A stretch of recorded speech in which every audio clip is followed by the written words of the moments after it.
Alright, this is Paul Garcia with the Offering Webzine. I'm hanging out today at the Double Door with fucking Goatwhore. How are you guys doing? Welcome to Chicago. Doing pretty well. Yeah. Right on. You guys are on tour with Higher and Fire right now, and you guys have been out since about mid-November. Gonna go up to right about before Christmas, I think. Yes. How are you guys liking the tour so far?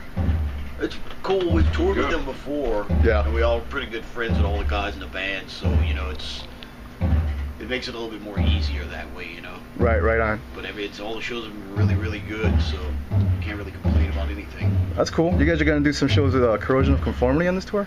Yeah, towards the end they're gonna jump on a couple of shows. That's cool. Yeah, I saw some pretty cool band names towards the end of the tour, which I was a little surprised about, but it's pretty cool. You guys are on tour now, still promoting Blood for the Master. Came out back in February. I looked up the sales and I saw it sold about 3,100 copies its first week of release, which is even more than the previous one, Carving Out the Eyes of God. Yes.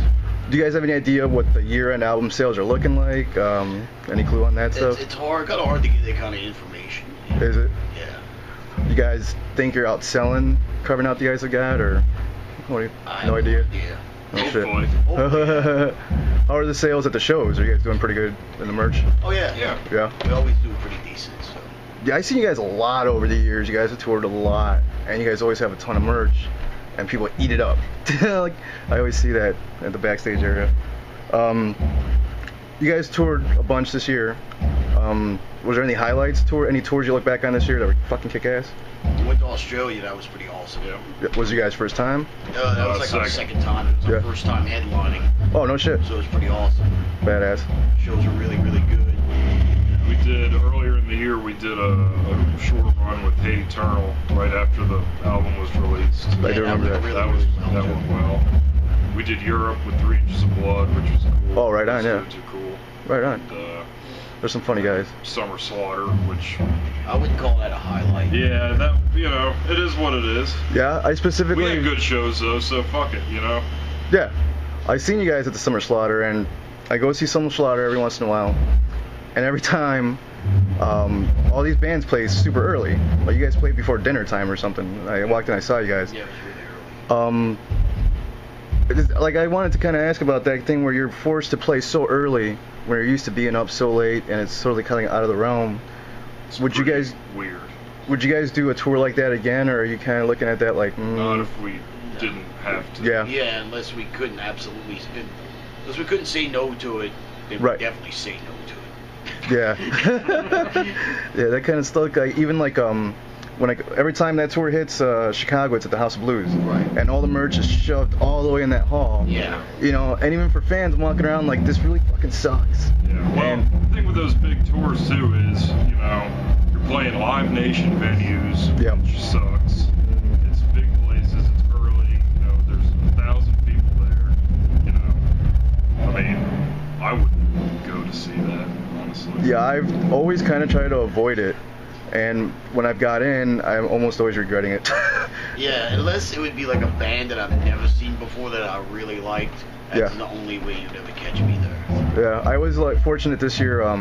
You guys were on and Exhumed, and I got to interview Matt from Exhumed, and it was a pretty fun interview because he had just got off stage, but it was like 4 in the afternoon. Yeah.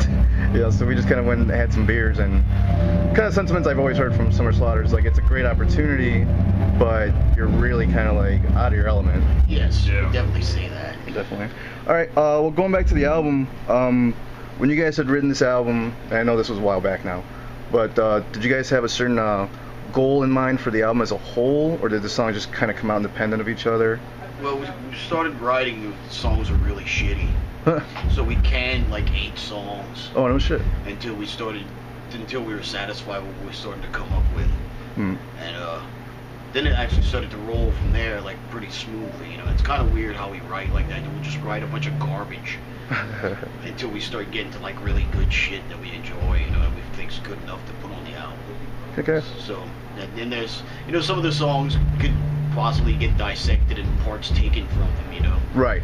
But, you know, it's very rare that when we first start writing music for a new album, that we get something good right off the bat. It usually takes us 8 or 9 songs songs before we're like, man, all this shit sucks. And then the good shit starts coming out. You gotta kind of work into a groove. Yeah, absolutely. Right on, right on. So as far as, like, you guys have like a pretty kind of old school kind of sound and approach. You know, it's not like there's breakdowns and crazy sweeps and all your guys' shit like there is today. It's never gonna be there. Never. So where do you guys get your current inspiration from? Is there anything from newer bands that you're seeing that you like? Yeah, I mean, of course there's new bands that we like out good there. bands out now. Right. Yeah. So does any of that influence the way you guys go in to write your stuff? Or is it just kind of a fan thing where you're like, I like that band, that's cool? Yeah, we don't really take much influence from any new bands at all. Very, very little. We mainly stick to like the roots of where we came from to when we start digging for inspiration for our music. All right. Obviously, there was, if you pay attention to more mainstream stuff going on with metal, there was an incident with the guy from Lamb of God supposedly maybe killed someone, the stage diving thing. Right. What do you guys think of the stage diving aspect of the shows? Have you guys ever had any kind of weird encounter? We never really had a weird encounter. People don't really stage dive at our shows, you know. Mostly headbang. It's really an issue between the audience and the venue, you know. Yeah. And that's a big misunderstanding. Like, you know, if there's not security on stage or whatever, and somebody comes up on stage, that's like entering your realm. Right. You know? We all know what happened with Dimebag or whatever. Right. Exactly. So if somebody comes on stage, you know, anything could happen. Yeah, it's, you know. It's kind of a fair game thing. Like in wrestling, professional wrestling, I've seen incidents where people jump the barrier, and the wrestlers will beat the shit out of them. Yeah. You know? And it's like, what do you expect when you go stepping Because into you don't know what someone's You going don't to know do. if he has I mean, a knife or a gun or anything. Yeah. You or know? if he just spills a beer on you or something. Exactly. Right, yeah. I mean, shit. What if Ruins he has your- like a needle in his fucking jacket pocket? It goes on your chin, just shoots you with a fucking needle. That sucks. Rusty 8 needle into your thigh. Exactly. What the or fuck? it's fucking heroin. Hey, check it out. You're addicted to heroin now. Awesome. That's the worst thing you ever liked, but you love it. All right, on. As this year's coming out, you guys are closing it out, and obviously you guys had some highlights. Is there anything you guys were looking to accomplish this year that maybe you didn't hit, or a certain goal in mind? Are you guys pretty satisfied with 2012? We had a pretty good year, yeah. We had a really good year this year, so it's kind of hard. I think we just kind of looking forward to just, you know, going to relax for a while and not really worry about things for a while and start writing a new album. Right on. You know. So, all right. So then, what are you guys' plans for next year? Do you guys look at that at all, or you just go? We're possibly gonna try to do another headlining run. All right, on. And try to pick out some really good bands to bring with us. We're trying to work that out right now. Would that be a U.S. run again? Yeah. Right on. U.S. and probably try to do like a week in Canada. Oh yeah, right on.